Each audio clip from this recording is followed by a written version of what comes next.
మా సుధాకర్ శర్మ మా అన్న వీరు కొద్దిగా సభను ఉద్దేశించి వీళ్ళు ముగ్గురు కూడా మాట్లాడగలని కోరుతున్నాం. ఆయుధం శ్రీధరన్న, సుధాకర్ శర్మ, సుమలత గారు.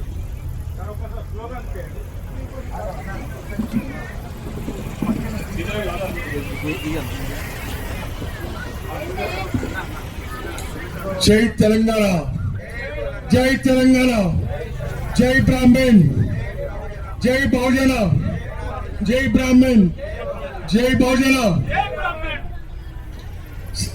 జై బ్రాహ్మణ్, జై బహుజన, జై బహుజన, జై బ్రాహ్మణ్, జై తెలంగాణ, జై తెలంగాణ, జై తెలంగాణ, జోహార్ జోహార్, అమరవీరుల జోహార్ జోహార్.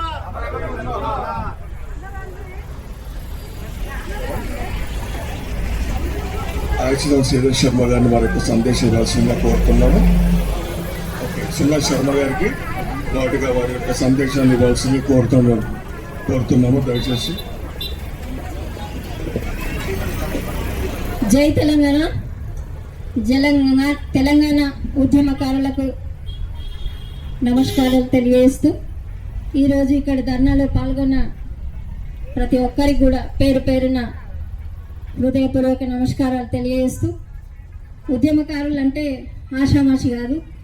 తెలంగాణ ఉద్యమకారులే లేకపోతే ఇవాళ ఈ ప్రభుత్వం లేదు, ఈ రేవంత్ రెడ్డి సీఎం అయ్యేవాడు కాదు. మనకు తెలంగాణలో బంగారు తెలంగాణ నిర్మించుకున్నటువంటి నిర్మాణంలో భాగంగా ఎంతో గొప్పనైన పనులు చేస్తూ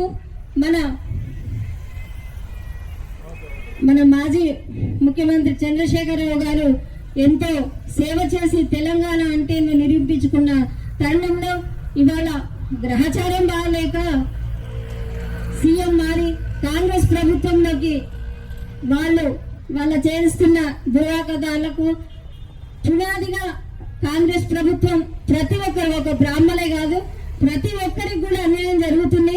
మరి తెలంగాణ అంటే సాధించుకున్నా కూడా ఈ రోజు ఇవాళ మనకు ఫలితం లేకుండా పోయింది. ఫలితం ఎట్లా లేకుండా పోయిందంటే ఆంధ్ర వాళ్ళ చేతుల్లోకి మారిపోతున్నాయని నా యొక్క అభిప్రాయం.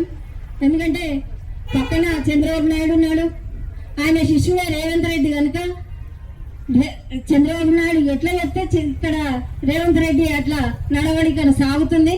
కనుక మనం అందరం కూడా మళ్ళా ఉద్యమం వైపు అడుగుజాలనే సంకల్పం కూడా వస్తున్నది. ఎందుకంటే మనకు అన్యాయం జరిగితే చూస్తూ ఊరుకునే రక్తం మనది కాదు. కనుక మనం అందరం కూడా తెలంగాణకు, ముఖ్యంగా బ్రాహ్మణులకు చాలా అన్యాయం జరుగుతుంది. కనుక మనము ముందుండి ఈ కార్యక్రమాలను వాళ్ళందరికీ కూడా మనం అండదండలుగా ఉండి మనం పూర్తి సహాయ సహకారాలతో ముందుకు అడుగు వేయాలని నేను అనుకుంటున్నాను.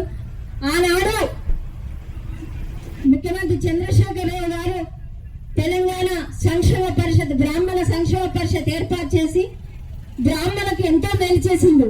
ప్రతి ఒక్కరి అర్హులైన వారికి ప్రతి ఒక్కరికి కూడా న్యాయం చేసి విదేశీ విద్య, అలాగే మరి చిన్న కుటీర పరిశ్రమలకు కూడా చేయూతనిచ్చి బ్రాహ్మణులను ఆదుకొని వారి యొక్క నిర్వాహకులకు మనం ముందుండాలని చెప్పి కేసీఆర్ గారు పెద్ద ఎత్తున బ్రాహ్మణులకు న్యాయం చేసిండు.